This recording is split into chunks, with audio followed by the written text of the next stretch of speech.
pas, ça peut nous déranger. Moi, je voudrais rebondir sur les accords du Mercosur que vous nous dites. OK, mais il n'y a pas que ça. Il y a eu les accords de Nouvelle-Zélande qui vont faire importer du lait alors qu'on ne sait pas quoi faire des moutons. Il y a les accords. Oui, les moutons, vous avez raison. Il y a 3 jours, c'était les accords avec le Chili. Tous les jours, on dirait qu'ils nous provoquent. Mais ils veulent vraiment le chaos. Ils veulent vraiment... C'est normal que les agriculteurs, ils ont fait une demi-tour tout à l'heure sur l'autoroute. Leur chef, les cols blancs de la FNSEA, ils leur ont dit rentrez à la niche, rangez votre os. Ils veulent pas, il n'y a pas d'os à ranger. Moi, je les ai réveillés en faisant mes TikTok. Il faut quand même savoir que le GNR, il a été augmenté, c'est pas Xavier Bolin, excusez-moi, il est mort, le pauvre, paix à son âme. C'est M. Rousseau qui a décidé au mois de juin, avec Bercy, à augmenter le GNR. En contrepartie, il faut mettre de plus en plus de biocarburants. Pourquoi ? Parce que M. Rousseau, il est à la tête du groupe Avril, à la tête du biocarburant. Il faut dire ce qu'il en est. C'est qu'on a affaire à la mafia dans la mafia. Et les pauvres gars qui se... Il y a 2 morts par jour, 50 exploitations qui disparaissent tous les jours. On ne peut plus, monsieur. On est à 300 €, les députés, ils ont pris 300 € d'augmentation, les sénateurs 700. On se fout de notre gueule, ils nous poussent à bout. On est raisonnable, on est des entrepreneurs, on veut vivre notre métier, mais c'est interminable. Tous les jours, il y a des accords de libre-échange.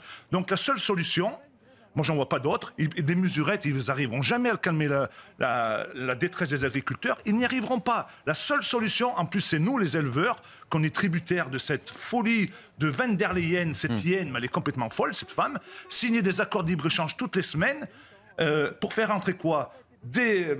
De la viande, alors qu'on ne sait pas quoi en faire, de la viande en France. Nous, la nôtre, elle part en Chine et on fait rentrer de la viande aux hormones. Nous, on fait du label Limousine, Charolais, Aubrac. On fait rentrer de la viande aux hormones défiant toute concurrence d'Argentine. On fait rentrer, moi, chez moi, en Haute-Loire, on fait des lentilles vertes du Velay. On fait rentrer des lentilles Roundup du Canada. On fait rentrer du soja OGM du Brésil. On fait rentrer du maïs avec de l'atrazine. Alors que chez nous, c'est tout interdit. Et encore, même de la viande... Ça fait 20 ans que c'est interdit. Donc, qu'est-ce qu'ils veulent faire ? Je vais vous dire ce qu'ils veulent faire. Ils veulent faire disparaître l'élevage parce que, soi-disant, il y en a qui financent L214 pour dénigrer qu'on fait du mal à nos vaches, alors que nous, nos vaches, elles sont aussi bien que les pauvres SDF qui se gèlent la nuit. Moi, mes vaches, elles sont dans un bâtiment tempéré, elles se couchent dans la paille, elles se lèvent, elles vont boire de l'eau, elles vont manger de l'herbe, du foin, elles sont très bien. Et après, comme ça n'a pas pris, qu'on était des mauvais éleveurs, maintenant on nous dit les vaches, elles pètent, elles rôtent, elles émettent 20% des effets de gaz. Mais c'est de la foutaise, ça. Ils nous font venir de la viande de l'autre bout du monde. Vous croyez que ça abîme pas mieux l'atmosphère que nos vaches ?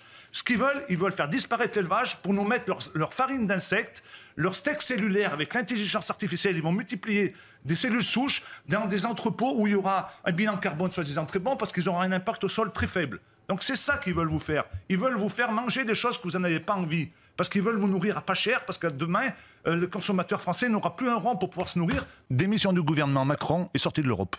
Il n'y a pas d'autre solution. On est à 1 mois du Salon de l'agriculture, on est à 6 mois des élections européennes, à 7 mois des Jeux Olympiques, et surtout à 1 an des futures élections Chambre d'agriculture qui mettent en place le pouvoir à la FNSEA.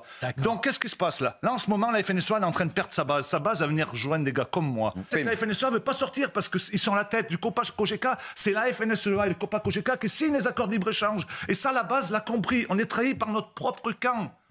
Donc on est obligé de sortir de l'Europe. On a 2 morts par jour et 50 exploitations qui disparaissent. On sait, on en parle souvent sur notre antenne. Dans 5 ans, il ne reste plus un paysan en France. On sera juste là pour faire du biocarburant et faire de la méthanisation. Il n'y aura rien plus en France.